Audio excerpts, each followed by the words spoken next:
Hello. Hello. Very good morning to all of you. आज का जो हमारा टॉपिक है वह है डिसीजन मेकिंग। इस बार पटवार में इस टॉपिक को इंक्लूड किया हुआ है। पहले यह टॉपिक केवल आपका बैंक के जो पेपर होते थे, क्लर्क का या पीओ का, वहां ऐसे क्वेश्चन पूछे जाते थे। लेकिन पिछली बार रेलवे में इस टॉपिक को इंक्लूड किया हुआ था और पटवार वाले पेपर में भी इस टॉपिक को इंक्लूड किया हुआ है। बहुत ही शानदार टॉपिक है, समझने की कोशिश करें। तो टॉपिक का नाम है आपका डिसीजन मेकिंग। सबसे पहले आप क्वेश्चन को समझें कि क्वेश्चन किस पैटर्न पर दिया होता है और आपको कैसे सॉल्व करना है। सबसे पहले आप यहां तक समझें। सबसे पहले मेरे को मेन स्टेटमेंट दिया होता है। मेरे साथ साथ देखिएगा। सबसे पहले आपको मेन स्टेटमेंट, मुख्य जो स्टेटमेंट है वो दे रखा होता है। तो मान के चलो आप अपने भैया के लिए या अपनी बेटी के लिए रिश्ते की बात करने जा रहे हो, तो आप लड़के का सिलेक्शन कैसे करते हो? तो आप सबसे पहले घर से डिस्कस करके चलते हो कि लड़के की गवर्नमेंट जॉब होनी चाहिए, या लड़का इतना कमाना चाहिए, या लड़का गोरा होना चाहिए, या लड़का लंबा होना चाहिए। भाई सभी की उम्मीद होती है, सभी को अच्छा दामाद चाहिए होता है। क्लियर? तो इसी पैटर्न से मैंने आपको क्वेश्चन समझाने की कोशिश की है। क्वेश्चन को समझें। कोई एक इंसान है जो अपनी बेटी के लिए रिश्ता देखने जा रहा है। कोई एक व्यक्ति है जो अपनी बेटी के लिए रिश्ता देखने जा रहा है। तो उसकी जो रिक्वायरमेंट है लड़के के प्रति, वो रिक्वायरमेंट है कि उसकी गवर्नमेंट जॉब होनी चाहिए। उसकी गवर्नमेंट जॉब, हर कोई गवर्नमेंट जॉब को प्रेफर करता है। गवर्नमेंट जॉब होनी चाहिए। सैलरी एटलीस्ट 30,000 होनी चाहिए। मतलब जो उसकी इनकम है वो एटलीस्ट 30,000, मतलब कम से कम 30,000 तो वो महीने का कमाना होना चाहिए। तीसरा है, जो हाइट है वो 5.5 टू 6 फीट होना चाहिए। मतलब 5.5, मतलब 5.5 टू 6 फीट का होना चाहिए। इससे कम होगा तो वो देखा जाएगा, लेकिन हाइट वो इस रिक्वायरमेंट को पूरा करना चाहिए। चौथा कंडीशन है कि उसका कलर गोरा होना चाहिए। हर किसी को गोरा ही दामाद चाहिए होता है। तो जो दामाद सिलेक्शन की रिक्वायरमेंट है उसके माइंड में ये चारों रिक्वायरमेंट है। क्लियर? तो फर्स्ट उसका गवर्नमेंट जॉब होना चाहिए, सैलरी 30,000 होना चाहिए, हाइट 5.5 टू 6 फीट होना चाहिए, और कलर उसका फेयर होना चाहिए। तो ये उसकी रिक्वायरमेंट है। जब वो दामाद देखने जाएगा तो वो इन रिक्वायरमेंटों को देखेगा। अब कई बार ऐसा होता है कि हमें कॉम्प्रोमाइज करना पड़ जाता है। बिल्कुल करना पड़ता है भाई। चारों चीज अगर किसी इंसान में नहीं मिलेंगी तो कुछ ऊपर नीचे होगा, तो कॉम्प्रोमाइज कर लेते हैं। और कॉम्प्रोमाइज करने के लिए जो अपने रिलेशन वाले साथ जाते हैं, जैसे कोई अंकल चला गया साथ, या कोई ब्रदर चला गया साथ, या कोई सिस्टर चले गई साथ, तो वो कुछ कॉम्प्रोमाइज करा देते हैं कि यार कुछ कमी है, कोई दिक्कत नहीं है, सेटलमेंट कर लेते हैं। तो जो कमी है वो यहां दे रखी है। तो मेन स्टेटमेंट तो ये 4 पॉइंट दे रखे हैं। अब मेन स्टेटमेंट के बाद दे रखा होता है सब स्टेटमेंट। तो सब स्टेटमेंट में दे रखा है इफ 2 पॉइंट नॉट, मतलब अगर सेकंड पॉइंट उनको नहीं मिला, मतलब किसी लड़के की अगर सैलरी 30,000 नहीं हुई तो रेफर टू ब्रोदर, तो उसको ब्रोदर देखेगा, उस लड़के को ब्रोदर देखेगा, उसका भाई देखेगा। और इफ 3 नॉट, मतलब उसकी हाइट अगर 5.5 से 6 फीट नहीं हुई तो रेफर्ड टू अंकल, तो उसको अंकल देखेंगे। भाई कई बार ऐसा होता है कि कुछ कमी आ जाती है लड़के में, बाकी सारी चीज सही है, लेकिन सैलरी वो 28,000, 27,000, 25,000 कमा रहा है। तो इस कंडीशन में क्या दे रखा है मेरे को, अगर सेकंड पॉइंट पूरा पूरा क्लियर नहीं हो रहा है तो रेफर्ड टू ब्रदर, तो उसको ब्रदर देखेगा उस कंडीशन में। और अगर तीसरा पॉइंट क्लियर नहीं है तो उस पॉइंट को कौन देखेगा? अंकल देखेगा। तो ये दे रखा है मेरे को मेन स्टेटमेंट, और ये है मेरे को दे रखा है सब स्टेटमेंट। क्लियर? ऑप्शंस मेरे को कुछ 5 इस तरह दे रखे होते हैं। अभी ये क्वेश्चन चल रहा है पूरा ना। मेन स्टेटमेंट दे रखे हैं 4। अगर मेन स्टेटमेंट में कुछ कमी लग जाती है तो सब स्टेटमेंट के द्वारा उसको फॉलो किया जा सकता है। उसके बाद ऑप्शन किस प्रकार दे रखे होते हैं देखो। तो पहला ऑप्शन है सिलेक्शन, मतलब अगर ये चारों कंडीशन फुलफिल हो जाएंगी तो लड़के का क्या हो जाएगा? सिलेक्शन हो जाएगा। दूसरा है नॉट सिलेक्शन, तो उसका सिलेक्शन नहीं होना है।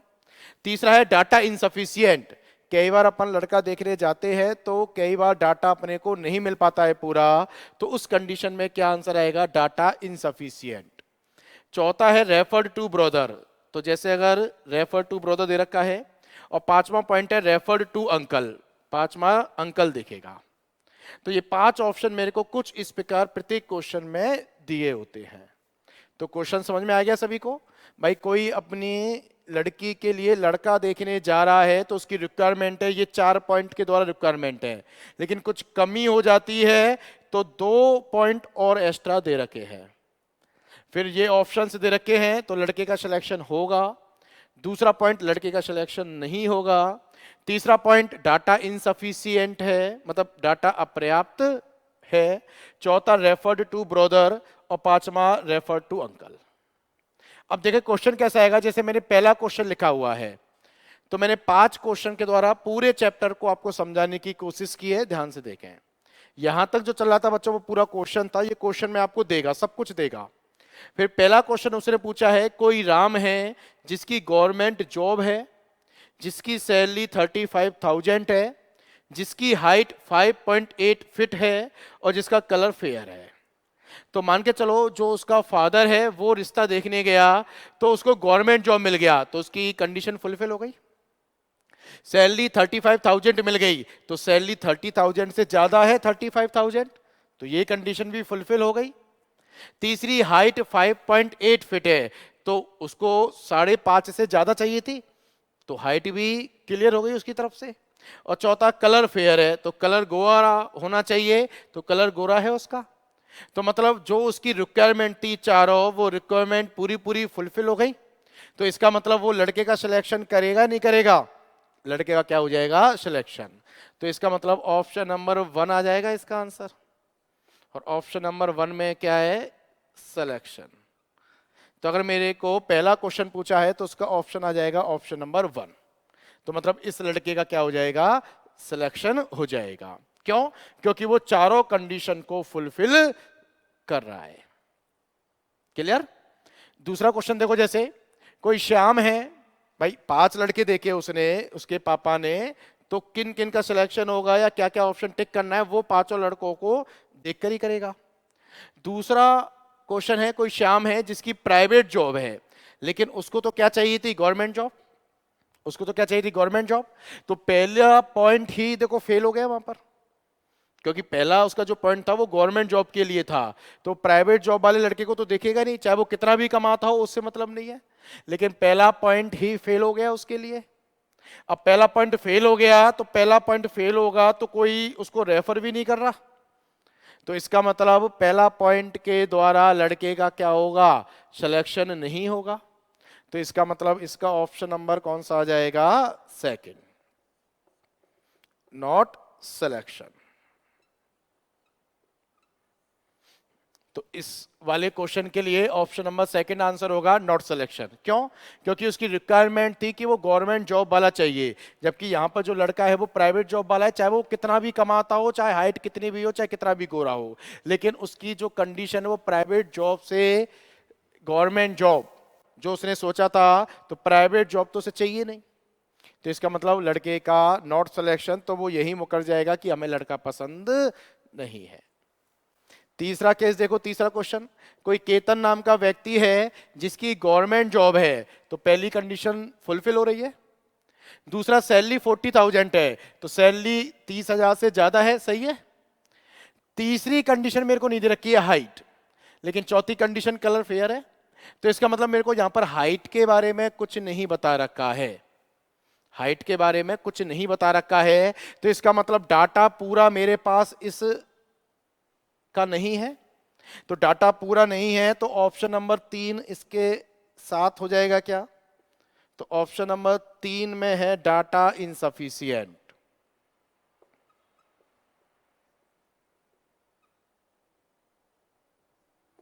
ऑप्शन नंबर 3 हो जाएगा इसके लिए, डाटा इनसफिशिएंट। तो मतलब क्वेश्चन नंबर 3 का ऑप्शन नंबर 3 टिक हो जाएगा, क्योंकि यहां पर गवर्नमेंट जॉब है, सैलरी है, कलर है, लेकिन मेरे को हाइट के बारे में यहां पर नहीं बता रखा है। तो इसका मतलब यहां पर हाइट नहीं दे रखी है, तो डाटा क्या है यहां पर? इनसफिशिएंट। तो इस वाले क्वेश्चन का आंसर क्या आ जाएगा? Option number 3, data insufficient. Question number 4 है, कोई राहुल है जिसकी गवर्नमेंट जॉब है, तो पहली कंडीशन फुलफिल हो गई। दूसरा, सैलरी 28,000 है। अब देखो सैलरी कम से कम 30,000 होनी चाहिए थी, लेकिन सैलरी के ऊपर बात अटक गई, सैलरी के ऊपर बात अटक गई। तीसरी कंडीशन 5.8, तो 5.5 से ज्यादा है, तो तीसरी कंडीशन फुलफिल हो रही है। चौथी कंडीशन कलर फेयर होना चाहिए, तो कलर भी फेयर है।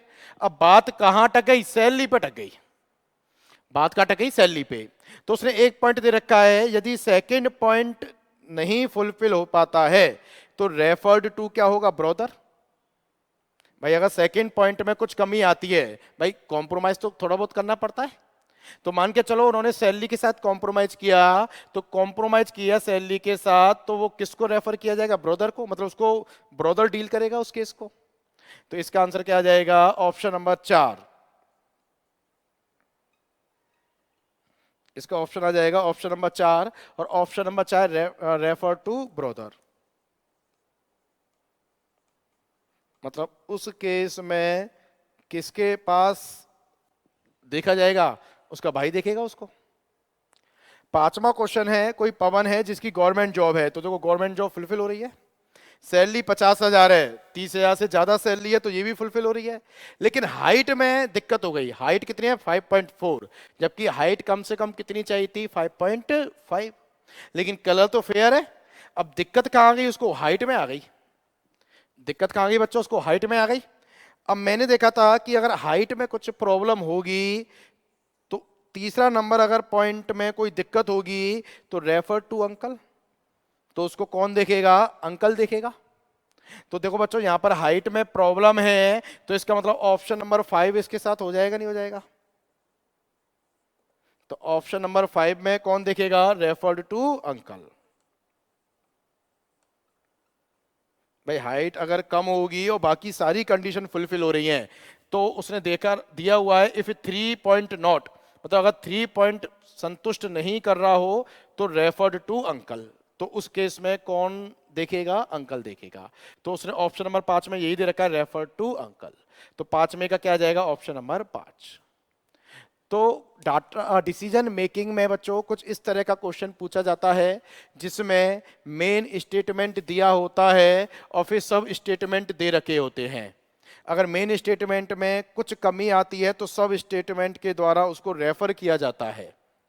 क्लियर? उसके बाद पांचों ऑप्शन कुछ इस प्रकार दे रखे होते हैं, और पांचों ऑप्शंस के ऊपर मैंने आपको 5 क्वेश्चंस करा दिए हैं, और आशा करता हूं आपको पांचों क्वेश्चंस बहुत अच्छी तरह से समझ में आने लगे होंगे। तो ये था आपका डिसीजन मेकिंग वाला कॉन्सेप्ट। मैंने केवल एक बेसिक क्वेश्चन से आपको इस चैप्टर को समझाने की कोशिश की है। बाकी इसके जितने भी क्वेश्चंस हैं वो अपन आगे आने वाले लेक्चर्स में देखेंगे, लेकिन यहाँ मैंने केवल आपको एक बेसिक कॉन्सेप्ट समझाने की कोशिश की है कि किस प्रकार का क्वेश्चन डिसीजन मेकिंग में पूछा जाता है। क्योंकि डिसीजन मेकिंग का कॉन्सेप्ट है कि आपको डिसीजन लेना है। तो यहाँ पर एक आदमी था जिसको अपनी बेटी के लिए एक लड़का ढूंढना था। तो लड़के की रिक्वायरमेंट इन चारों पॉइंटों के द्वारा फुलफिल होनी थी।